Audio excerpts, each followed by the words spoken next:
not when I take the knee, but sure, we have to be here every day and continue this struggle. And I think it's very important that this campaign continues. And I fully agree with what Ruth has said in terms of unity, broadening this campaign, and actually winning the hearts and the minds of ordinary, decent people who are not racist, who have their own problems with the state, their own housing issues, their own job issues, unemployment issues, their own health issues. And many of these people, after maybe having fallen into the lies of the far right and the racist and the fascist in this country about George and his life, have now, I think, turned their faces towards this campaign. And on social media and other places, we see now a lot more people who are expressing their solidarity and support and their anger and their disgust with what happened to George and his family and to the community here in this part of the city. I think a lot of people question whether this is racism or not, whether the guards were racist or not. But let me, I think, clarify something. I worked for 7 years in an organization called SPRASI that looked after victims of torture, refugees and asylum seekers. I was a voluntary teacher there. And that's going back to 20 years ago. And throughout the 7 years and my life here in Blanchardstown, I'm a resident of Blanchardstown, people of color, people of minority, ethnic background, have continuously expressed, experienced racism. And it wasn't just racism in your face that you can prove, or it wasn't just a kick on your face. It wasn't always the killing. It wasn't always that sort of very sort of explicit racism. But it was a racism of an official when you go to the local county council. It was the racism of the headmaster in a school. It was the racism of the security guards at Blanchardstown Shopping Center.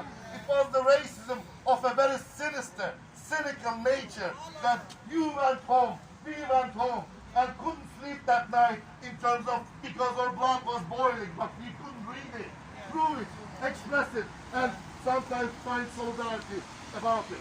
So I think it's very important that the people are protesting, obviously, are protesting for George and what happened to him in the hands of the Gardaí. And it is a brutal killing. Are bringing those experiences and are realizing past experiences have now become such that a killing happened. Of course the guards, of course the official, of course previous justice ministers never get out and say we are doing what we are doing because we are racist. But when you look at the policies, when you look at what they have done, when you look at their statements, then you do realize it is an undercurrent of racism continuously.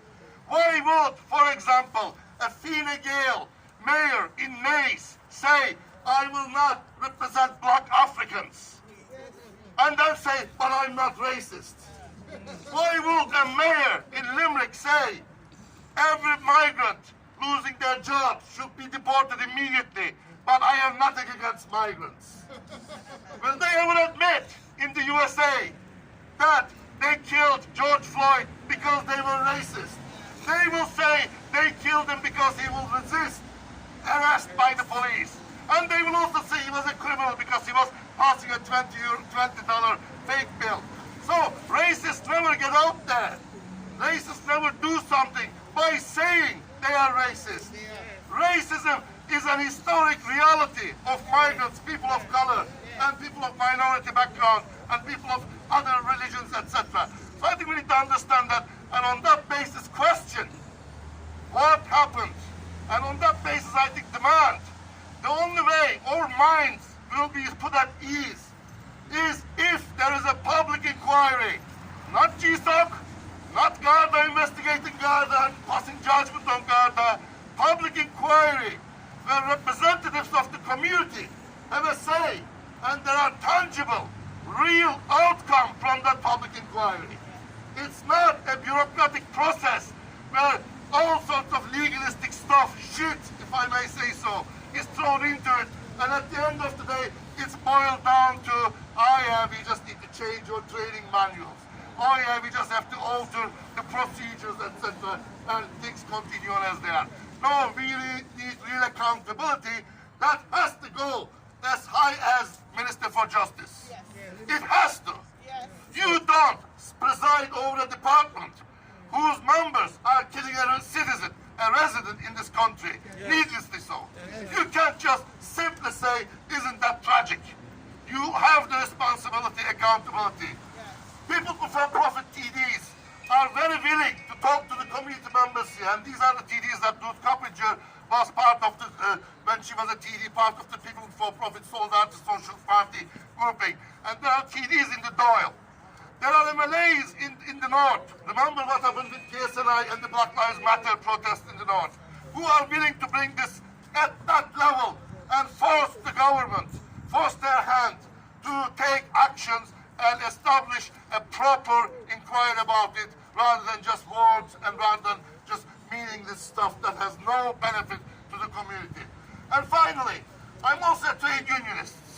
And as Ruth and others have alluded, we have to broaden this campaign and make it an issue of those have and have-nots, those who are economically disadvantaged and those sitting on top of the food chain.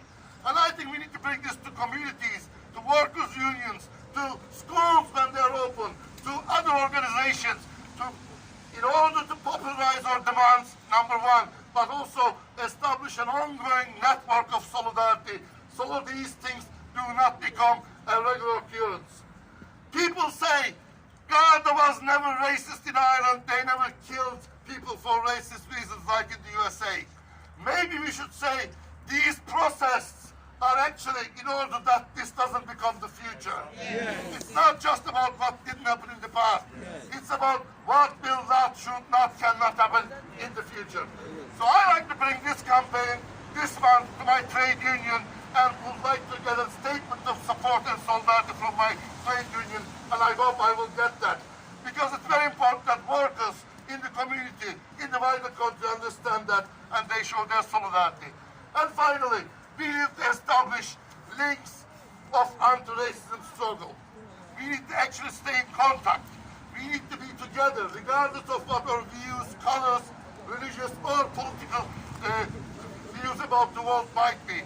We need to understand racism is a problem for all of us, not just those suffering from it. And I think we need to stay in contact, establish links, stay in contact, and actually build a society where one insult, one attack to one is an insult, is an attack to all of us, and that's how we see it. So on Monday evening at 6:30, United Against Racism, it's an organization with 8 branches across the island of Ireland, north and south, and I'm the national organizer, is calling for a Zoom meeting with all people interested. For one, how can we further support this campaign? Because we have 500 members. Secondly, how can we promote the demands of this campaign? Thirdly, how can we build links together and actually continue beyond this tragedy into the future, that our children will never have to experience racism, and if they do, those who implement racism know that there is a barricade of people who will defend the vulnerable